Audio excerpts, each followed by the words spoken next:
हमारे साथ में है डॉक्टर जितेंद्र खिच्चड़, एमडी फिजिशियन। इनसे बात करते हैं कि हाइपरटेंशन, ब्लड प्रेशर के क्यों पॉइंट्स बन जाते हैं कई बार कैंडिडेट्स एक्साइटमेंट की वजह से, या और कोई रीज़न उसका है, यंग एज में क्यों ये प्रॉब्लम होता है, और बन गया पॉइंट तो उसके बाद कौन कौन से डायग्नोसिस उसके होते हैं। तो सर, हमारे जो एसएससी जीडी के कैंडिडेट्स हैं उनके अभी मेडिकल स्टार्ट होने जा रहे हैं, और बहुत सारे कैंडिडेट्स का डाउट रहता है कि मैं पिछली बार अनफिट हो गया था हाइपरटेंशन में, या एच ही लिखा है तो उनको समझ नहीं आता कि ये एच क्या है। अच्छा अच्छा। और क्यों बढ़ जाता है ये, क्या एक्साइटमेंट का भी कोई रीज़न है इसमें, या और कोई रीज़न है। कुछ कैंडिडेट्स ऐसे होते हैं जिनको कि मार्क्स बहुत अच्छे होते हैं अभी भी, जैसे जिनको 160 प्लस मार्क्स हैं, कि 160 का ही पेपर है और उसमें 160 से ऊपर स्कोर कर रहे हैं नॉर्मलाइजेशन की वजह से। ओके। तो उनको भी एक्साइटमेंट बड़ा है कि क्या होगा, यानी कि फिट हो गए तो निश्चित रूप से यूनिफॉर्म मिल गई, और अनफिट हो गए तो सारी मेहनत बेकार हो गई। कुछ ऐसे हमारे साथी जो कि ओवर एज हो गए हैं, अब उनको आगे मौका नहीं मिलेगा, नई भर्ती भी आ गई है, उसके लिए वो अप्लाई नहीं कर सकते। तो हाइपरटेंशन क्या है, क्यों हो जाता है, और क्या यंग एज में भी ये होता है? कुछ इसके बारे में बताइए थोड़ा कैंडिडेट्स को। सर हाइपरटेंशन है, हाइपरटेंशन को ऐसे बोलते हैं अपने ब्लड प्रेशर जो होता है, जैसे अपने हिंदी में बोलते हैं एक ऊपर का ब्लड प्रेशर होता है, उसको बोलते हैं सिस्टोलिक ब्लड प्रेशर। उसकी नॉर्मल रेंज होती है 100 से 140 मिलीमीटर पर मरकरी। और फिर नीचे का ब्लड प्रेशर होता है, उसको बोलते हैं अपने डायस्टोलिक ब्लड प्रेशर, जो नीचे का बोलते हैं अपने हिंदी में। उसकी रेंज होती है 60 से लेके 100 लेकिन मिलीमीटर पर ये जो मरकरी। अपना ये जो गाइडलाइन होता है है उसमें 90 तक ही उसको अलाउ करते 90 तक अलाउ करते हैं, पर नॉर्मली वैसे अभी हैं देखा जाए तो। मेडिकल में आराम से 100 तक है ना, उसको अपन मानते हैं। जी। अगर 140/90, 130/80, 120/70, 110/60 तक भी ब्लड प्रेशर है, वो ब्लड प्रेशर नॉर्मल होता है। और अभी यंग एज में सबसे बड़ी दिक्कत क्या होती है सर, जैसे आपने अभी बताया कि किसी बच्चे के 160 में से 160 मार्क्स आ रहे हैं और उससे ऊपर भी जा रहे हैं। ऊपर भी जा रहा है। बच्चा कई की बार तो हाइपर एक्साइटेड हो जाता है कि मेरी तो बस एकदम है वर्दी, मुझे तो मिल गई, जी। वो चक्कर हो जाता है उसमें। वो हाइपर एक्साइटमेंट जो होता है ना, उसकी वजह से उनका ब्लड प्रेशर बढ़ जाता है। और फिर उनको थोड़ा बहुत कुछ लगता है, कहीं पे मेडिकल करवाने जाते हैं, कोई थोड़ा बहुत उनका हेल्थ इशू आ जाता है तो वो नर्वस हो जाते हैं। दोनों चीज़ में ब्लड प्रेशर है उनका बढ़ने लग जाता है। और फिर उसके बाद टेकिकार्डिया होता है, ये चीज़ रहती है। और फिर आपने एक चीज़ बताई कि जिसका कोई लास्ट रहता है कि बस मेरा तो लास्ट अटैम्प्ट ही है, वो जो कैंडिडेट होता है वो नर्वस रहता है। अब नर्वसनेस भी सबसे बड़ी दिक्कत है कि पेशेंट, वो कैंडिडेट जितना नर्वस रहेगा उतना उसके ज़्यादा वो टेकिकार्डिया होगा, घबराहट होगी, घबराहट होके फिर वो पसीने में हो जाएगा, पसीने में होगा फिर वो ब्लड प्रेशर है, उस वजह से वो ब्लड प्रेशर बढ़ेगा। बाकी और चीज़ें भी होती है सर ब्लड प्रेशर के लिए, जैसे हेरिडिटरी है, फैमिली हिस्ट्री है, कोई टोबैको यूज़ करता है, कोई अल्कोहल यूज़ करता है। आजकल की अपनी जेनेट्री में अपन देखते हैं कि 18-19 साल के बारे में लड़के स्कूलिंग टाइम से टोबैको वगैरह, एल्कोहलिज्म वगैरह में लग जाते हैं।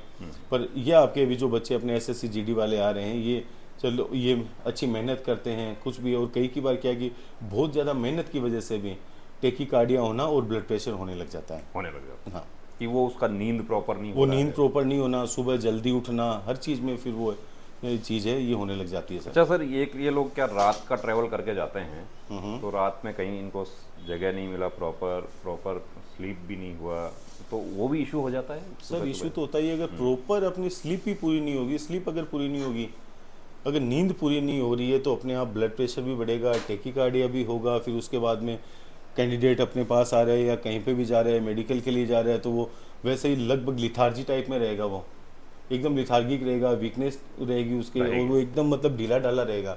ये दिक्कत होती है। और फिर वो ट्रैवलिंग जो करते हैं, ना तो खाना ढंग से टाइम पे हो पाता है, ना कोई पीना ढंग से हो पाता है, किसी होटल पे खाते हैं, कोई ढाबे पे खाते हैं, कैसा खाना खा रहे हैं, हर चीज़ का बहुत इशू कि रहता है। भर्ती में जाते हैं तो वहाँ भी कहीं मंदिर में रुकेंगे या कैंप के बाहर ही कहीं अपना व्यवस्था तो किया, सर वो ये घर जैसा खाना तो हो नहीं वो नहीं पाएगा हो उनका, वो पाएगा, नहीं और हो घर पाएगा, जैसी बाहर का नींद नहीं हो खाएंगे पाएगी। कैसे भी, ना नींद हो पाएगी, ना कैंडिडेट है ढंग से अपना खुद का ध्यान रख पाता है, ना नहा पाता है, ना ढंग से कहीं भी उसको फ्रेश होना है, टॉयलेट करना है, कुछ भी करना है, वो नहीं कर पाता है। ये तो सारे ये सब फैक्टर्स। चीज़ें, ये साइकोलॉजिकल फैक्टर भी बहुत होते हैं सर जी। इसमें, और साइकोलॉजी फैक्टर की वजह से भी हाइपरटेंशन है वो हो जाती है। तो अच्छा बच्चा सर। उसमें बिल्कुल नर्वस हो जाता है। जी। कभी कभी ये भी हो सकता है कि कोई धारणा बन जाती है कि बोर्ड में जैसे मेडिकल अफसर होते हैं, तो पहले दिन वाले बच्चे मिलते हैं तो वो कि वो फलां बोर्ड में जो डॉक्टर हैं वो बड़ा हार्ड कर रहे हैं, तो यदि उसी बोर्ड में आ गया तो भी सर एक्साइटमेंट हो सर जाता सर है। ये साइकोलॉजी है, इसको साइकोलॉजी बोलते हैं। जी इसको साइकोलॉजी है कि पहले दिन कोई गया कि इसने कि नहीं नहीं वो सर हैं कि वो एग्ज़ाम हार्ड लेंगे, कुछ भी करेंगे, तो बच्चा उनके पास जाने से पहले ही डरेगा जी कि यार ये तो आदमी है, ये जाते हैं ना मुझे कहीं निकाल नहीं दे, तो उसके वो टेकिकार्डिया हो जाएगा, नर्वसनेस हो जाएगी, और जाते ही ब्लड प्रेशर बढ़ेगा ही बढ़ेगा। फिर तो ये साइकोलॉजी होती है। इसके लिए बच्चों को ये है कि जब भी कहीं पे जाओ बिल्कुल कूल एंड काम रहें, किसी चीज़ की टेंशन नहीं लें, और आराम से अगर जिस दिन मेडिकल होना है उसके पहली रात आराम से पूरी अपनी 10 घंटे की नींद पूरी करें, जी। और सुबह जब भी उठे कुछ भी है कुछ खा पी के ही मेडिकल सेंटर पे जाए, खा पी बिल्कुल के तो भूखे उनको सेंटर में नहीं जाए। भूखे सर कुछ उनको भी हो सकता है कि कोई 2 बिस्किट वगैरह है जी नॉर्मल, जी कोई बिल्कुल। फ्रूट वगैरह होता है, कोई एक केला खा लिया, एक सेब खा लिया, मतलब उससे कुछ भी खाएं। जो अपना शुगर और ये सब नहीं होता नहीं, है इससे उसमें कोई इफेक्ट नहीं फ्रूट होता। वगैरह से कुछ नहीं होता। ब्लड, ये जो अपनी होती है डायबिटीज़ या अपन जो ब्लड शुगर लेवल जो चेक करते हैं उसमें मीठा खाने का या कुछ भी है उस चीज़ का कोई फ़र्क नहीं पड़ता है। जी जो डायबिटिक पेशेंट होगा वो चाहे कितना ही खाओ, कुछ नहीं खाएगा तो भी उसके ब्लड शुगर लेवल बढ़ा रहेगा, और जो नॉन डायबिटिक है उसके खाने से कोई फ़र्क नहीं पड़ेगा। पर जब भी जाए तो कुछ अपना एक फ्रूट खा के जरूर जाए। जल्दी उठ के थोड़ा खा सकते हाँ, हैं। कुछ एक फ्रूट खा ले। बिल्कुल। अगर मना करते हैं कि बिल्कुल खाली पेट आना है तो बिस्किट वगैरह नहीं ले, एक सेब है, एक सेब खा के चल जा सकता है। तो ये देखा आप लोगों ने कि सर ने बताया कि किस तरीके से एक्साइटमेंट की वजह से आप लोगों के ब्लड प्रेशर बढ़ जाता है। अच्छा सर, ब्लड प्रेशर का यदि किसी का हाइपरटेंशन का पॉइंट बन गया तो 3 रीडिंग लिए जाते हैं, 3 रीडिंग लिए जाते हैं। एवरेज देखा जाता है उसका, और उसमें कुछ एडवांस डायग्नोसिस भी की जाती हैं, कुछ एडवांस डायग्नोसिस लिपिड उसमें वगैरह होती ये है, सब भी हो लिपिड जाता है? प्रोफाइल होती है, ईसीजी करवा के देखनी पड़ती है। अगर ईसीजी में अपने को कोई चेंजेस लगते हैं तो उस कैंडिडेट की अपने को 2D को कार्डियोग्राफी होती है वो करवानी पड़ती है। और ब्लड प्रेशर लेने के लिए ठीक है, पहले अपने पहली रीडिंग ली, अगर अपने को लग रहा है कि ब्लड प्रेशर ज़्यादा आ रहा है तो उसके बाद में जो भी कैंडिडेट है उसको 5 से 10 मिनट तक आराम करवाओ। आराम कराने के बाद में आप सेकंड रीडिंग लो, उसके बाद में 5 मिनट बाद में वापस अपन थर्ड रीडिंग लेंगे, और उसमें अगर वो नॉर्मल आ जाती है तो कोई दिक्कत नहीं है। फर्स्ट रीडिंग में एक हाइपर रीडिंग में एक्टिविटी हम और नर्वसनेस की वजह से कैंडिडेट के हाई ब्लड प्रेशर हो सकता है। एक रीडिंग में से किसी को जज अपन भी ये नहीं नहीं कर बोल सकते सकते हैं कि बस ठीक है ये हाइपरटेंसिव है। तो देखिए, आप लोग चेकअप करवाते हैं और एक रीडिंग लिया, एक रीडिंग में तो हम भी नहीं बताते हैं, यही कहते हैं कि नहीं नहीं इसको सर, बता नहीं तीन सकते रीडिंग किसी लेंगे। हमारे पास भी पेशेंट आते हैं फर्स्ट टाइम, अगर किसी का 200 ब्लड प्रेशर भी आता है ऊपर का मैक्सिमम सिस्टोलिक, तो भी हम मेडिसिन स्टार्ट नहीं करते हैं। उसको ये बोलते हैं एक बार थोड़ा डाइट का कंट्रोल करें, नमक वगैरह कम करो, उसके बाद में जैसे भी है अपन आगे का देखेंगे। नेक्स्ट 5 दिन बाद में अगर ब्लड प्रेशर ज़्यादा रहेगा तो रीडिंग वापस अपन लेंगे, उसके बाद में देखेंगे। अच्छा सर, मोबाइल जो है उसमें जो स्क्रॉल चलता रहता है वो तो रुकता ही नहीं है कभी, तो उसका भी कुछ कहना चाहेंगे कि वो नहीं नहीं यूज़ सर, नहीं वो करना चाहिए? उसकी वजह से तो बस वो ये कि अगर अब ज़्यादा रात तक ज़्यादा लेट तक मोबाइल वगैरह नहीं देखें, अपनी नींद, जो भी कैंडिडेट ये आते हैं इनको सबसे ज़रूरत है अपनी नींद पूरी करें और ढंग से खाने पीने का ध्यान रखें। कि भर्ती में जाते हैं तो प्रॉपर नींद होना चाहिए, प्रॉपर यानी कि ये हम नींद पूरी एडवाइस होनी कर चाहिए। सकते हैं कि एक दिन पहले चले जाएं हाँ, नींद अपनी पूरी हो। तो नींद हो जाएगी, प्रॉपर खाना भी उस हाँ। दिन, और जो पानी भी प्रचुर मात्रा में पीना और चाहिए कई उसको। के बच्चे जो रहते हैं टोबैको यूज़ करने वाले, कोई बियर पी लेता है, कोई अल्कोहल लेता है, उनको ये कि 2-3 दिन बिल्कुल किसी चीज़ के हाथ नहीं लगाए। नहीं लगाए, और ये कहना चाहेंगे हम तो कि बिल्कुल ही ना लगाएं, बिल्कुल ही नहीं लगाए। कि उसके लिए तो आगे बहुत मौका मिलेगा।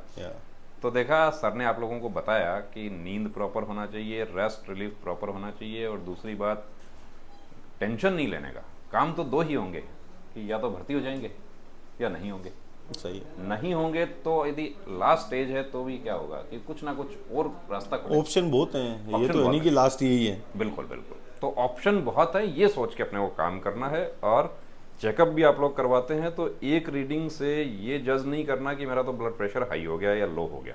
और सर इसमें एक चीज़ और है कि जैसे जो बच्चे आते हैं अपने, कई सबमिट करते हैं कि जैसे आते हैं अपन उनका चेक करते हैं, उनके हाइपर हाइड्रोसिस रहता है पाम में। जी इसका मेन रीजन रहता है sir hypertension, hyper activeness, hyper excitement और नर्वसनेस। सबसे ज़्यादा ये दिक्कत होती है। तो ये ज़्यादा जो अपने आते हैं कि जिनके पाम स्वेटिंग रहती है, सोल स्वेटिंग रहती है, ये भी मेन रीजन इनका ये होता है कि हाइपरटेंशन रहती है। एक तो हाइपरटेंशन नहीं रहती, मतलब ये हाइपर एक्टिव हो जाते हैं या ये एकदम नर्वसनेस में आ जाते हैं।